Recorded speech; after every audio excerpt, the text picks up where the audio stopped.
Dobrodošao na mojem kanalu, moje ime je Valentino Cardinale, vlasnik sam Tehnopraha i danas prezentiram Rufos 005 TM. Zamolit ću te da se jednostavnim klikom na zvono besplatno aboniraš tako da ne propustiš koji budući videozapis, a istovremeno doprinosiš i pomažeš rastu i razvoju ovom kanalu. Hvala!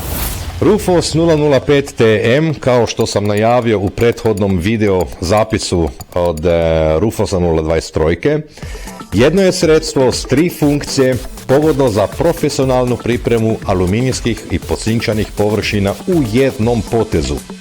Rufos 005 TM ima u svojem sastavu amonijev bifluorid, čija je funkcija nagristi površinu i efikasno uklanjati okside.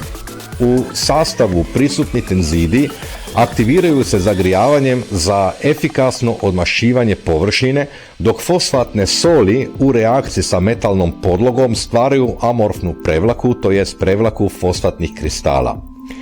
Sredstvo se primjenjuje koristeći kade ili u tunelima putem prskanja, radi se sa koncentracijom od 1,5 do 3%, pH vrijednost od 3,7 bi bila idealna i temperaturom od 40 do 50 Celzijevih stupnjeva.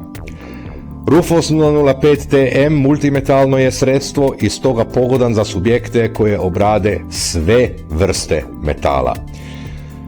Pakiranja koje su dostupna su po 25, 220 i kubus od 1100 kg. Za više informacije i ostale proizvode posjetite našu web stranicu tehnoprah.hr. Ako su ti dobivene informacije bile od koristi, daj mi za uzvrat jedan like, besplatan je. Ćao i hvala.